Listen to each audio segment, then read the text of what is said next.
What an astounding revolution. Bitcoin is immune from attack. All right, guys, it's Danny at the Crypto Show, and I'm here at the Block Show 2018 with two great guests. So Nithin Eapen, was a speaker here for the conference, and he spoke about decentralized exchanges. And then we're very honored to have the YouTube star Ivan on Tech, which I'm not even going to try to pronounce your last name. Lilliquist. Awesome to be here.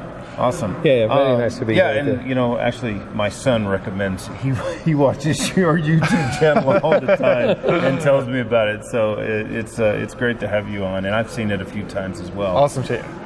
But I want to talk about decentralized exchanges. That seemed to be a topic here at this conference. So what is your take on decentralized exchanges? See, so the basic thing is now you have cryptos or Bitcoin, which is a decentralized coin or an asset. Now it's great. So we figured out how to cut boundaries, cut the middleman, great.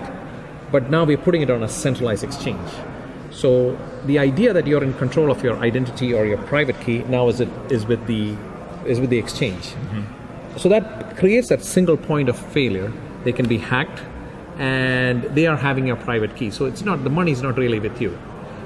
Maybe they can run away with the money. It can happen. Right. So the what do you call the revolution or the experiment that is Bitcoin, that is being broken by the centralized exchange. Mm-hmm. Now, I'm not blaming them, or it's the best thing that is possible right now. But now we have the thought, or we have examples of decentralized exchanges. It is slow, but it'll get there, because it's like the example of initially the horse was faster than a car, right? And that's how we use car engines to have horsepower. But then the car picked up speed as new innovations came in, more investment comes in. Same way the decentralized exchanges will pick up speed. Right. So, well, at this point, for new users, the centralized exchange like Coinbase is probably a good option because of the learning curve. Yes. So, maybe if there should be a limit, but I'm really not for regulations. Right. So how do we get these decentralized exchanges to the level that just the average Joe can start getting into cryptocurrencies? That's regarding the interfaces, okay? Mm-hmm. Now, these decentralized exchanges are built by the geeks. So obviously the user interfaces are not that good, but right. I think 0x has a better interface. And then you have to think in your mind, you're doing crypto to crypto. Always your mind has the base numeraire as dollar. It's very easy to trade when you say, I'm trading Apple stock against a dollar. And if you're trading Apple stock against Google stock, then people are going to get confused. The FX traders are pretty used to it. You know, they're always trading one currency to the other currency. But anybody else, they're going to get confused. So there has to be that mechanism where it's going to show that these things are easy, where people can understand it. So when it's crypto to crypto, it becomes harder. And then the user interface is the main thing, okay? But it's like this. Email was there from 1978.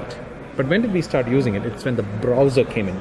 Before the browser coming in, it was just a few geeks sending mails through universities. Not that it wasn't there. It was there, but we couldn't use it. Ivan, how about you? What's your take on decentralized exchanges? I think decentralized exchanges will be here for a very long time. Although I agree with your vision for the future and the fact that you do not control your money, you need to trust exchange.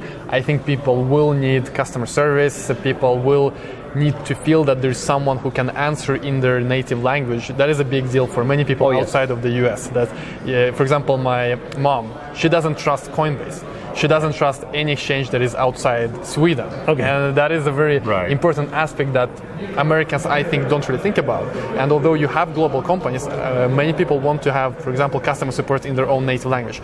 The good thing with decentralized exchanges is that it's an alternative. If you want to really control your money, you are a professional maybe you run a fund, you really need to understand this on a deeper level, and you do, well, it's a perfect alternative that you can use. So it's more about adding a new alternative and giving people a choice. But I think centralized exchanges will be here for a very long time, if not forever. Awesome. Right. You know, you hit it right on the head when you talked about other languages. One of the points that we brought up earlier in the Facebook show that we did was Venezuela. Mm-hmm. Now, this is a great tool for Venezuela, a decentralized exchange, because how is the government going to stop someone from using a decentralized exchange when there is no KYC or limit to entry? And not only that, so the government, so imagine they had a centralized exchange. The government can come and confiscate all their holdings over there, right? So as long as it's decentralized, they don't know who it is. There's no KYC to figure out, okay, this is Nithin trading in his house. There's no way they can find it. So that censorship model is where that I'm really interested in, because it is the moment you have centralization, you're breaking freedom. You see, the freedom is freedom is the main thing, all right? And centralization is a risk over there. Like take the social media for example. It's not because YouTube is not free or Facebook is not free, but for right now, they're taking all the right-wing, news channels out of there, or right-wing speakers out of there, because a lot of people controlling YouTube or Facebook in Silicon Valley are left-wingers, right. And they're taking crypto out of it. They're taking, let's say, Alex Jones. It's not whether you agree with Alex Jones or not. It's the fact that they can take it down. You see, that is the point. That's also kind of an exaggeration. So Alex Jones, for instance, that's the network that we are on. Okay. That's our network. Is the Texas Liberty Radio. Okay. That's where we started. Now we're on Bloomberg and all these other places. Okay. But Alex Jones was never actually on that. Right. But he was never on that network. But the mainstream media just used that to pile on and kind of, I guess, scare everybody into thinking that they actually do control the media. Exactly. They're using that narrative, you see? Yeah. They're saying that, YouTube has censored. They're telling Twitter, why don't you censor him? And they are trying to block mass media, which was free, just like utility, because it is free, but we were giving our private identity to them for that freedom. They're using that now. Everybody's over there. Once they have that huge network effect, they're saying, you know what, we're going to take down, let's say Alex Jones was an example, or we're going to say, okay, Cody Wilson cannot do his gun, or things like that, you see? That's where our show airs from. It's Cody Wilson's office. Oh, really? Is that true? Yeah. Awesome. This setup was in Cody Wilson's office, and that's where we were airing our show from. Is Defense Distributed, airing on that other network. I didn't know that. He's an awesome guy.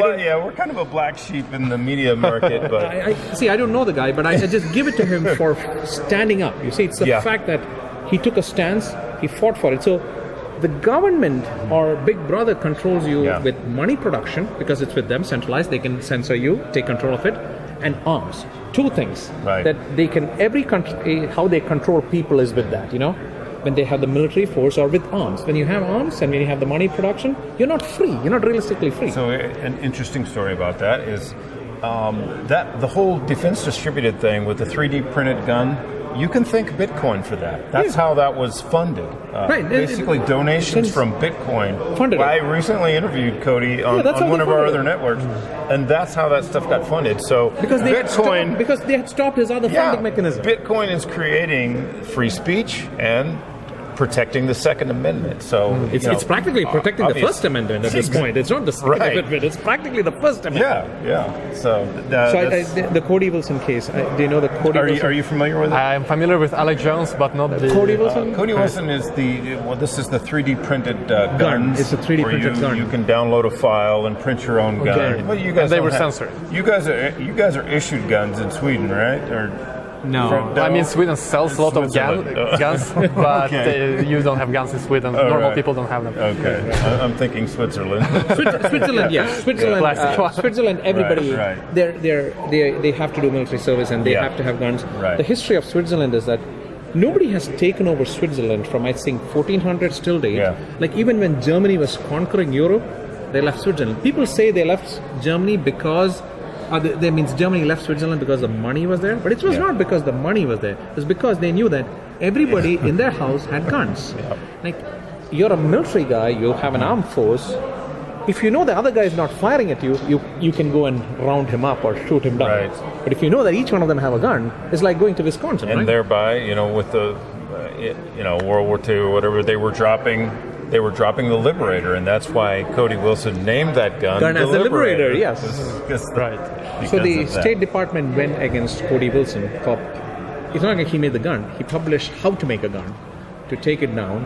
And they were going as a case against him, and he fought back. And the State Department settled because it was a violation of his First Amendment rights, or the Second Amendment rights, realistically.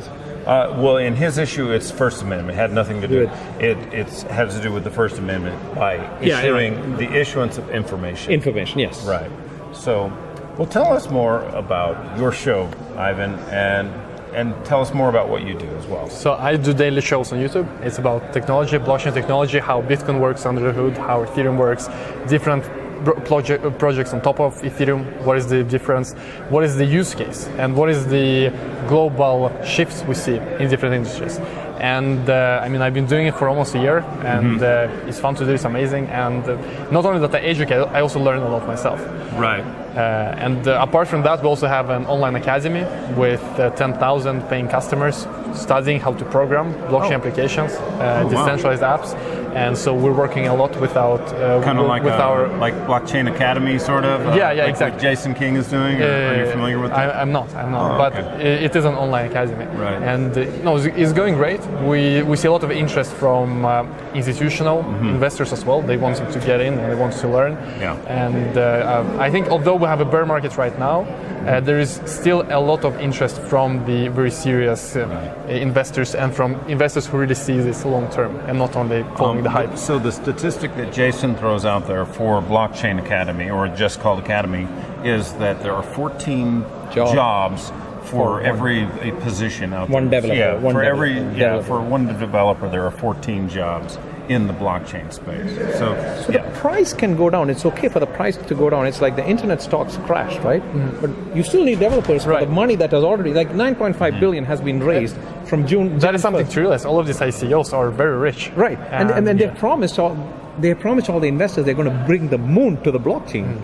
But somebody has to bring the moon, right? Somebody has to do the development, right? And the whole market is over promised. I mean, there's so many promises. So many promises. And the technology is not there yet, but it'll get there. And it takes time. I think it's just natural. That is how internet developed. You need to have bubble in order for the infrastructure to develop and to get funded.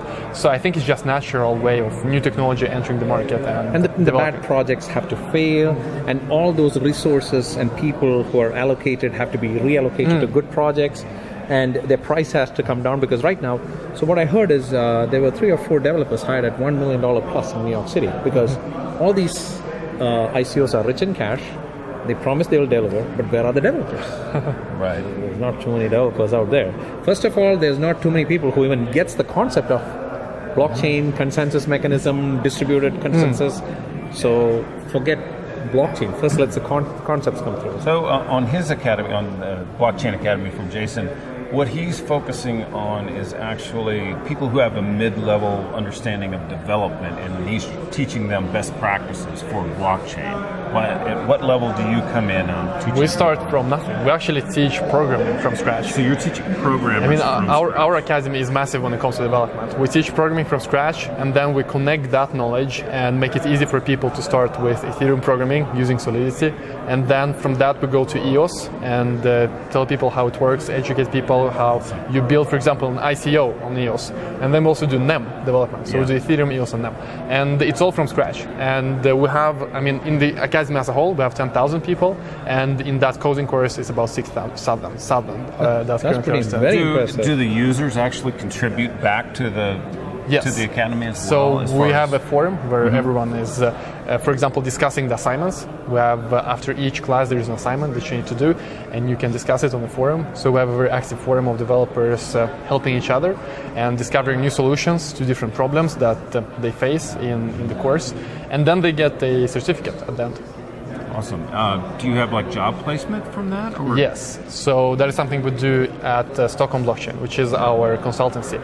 We help different projects such as ICOs or industrial players that want to get into crypto and get into blockchain. We help them with talent because we have, as I said, 10,000 people in our academy, and we recommend the best ones. So automatically, if you are enrolled, we will look at your activity, we will look at your contribution in the forums, for example, and how good you perform, and recommend you further.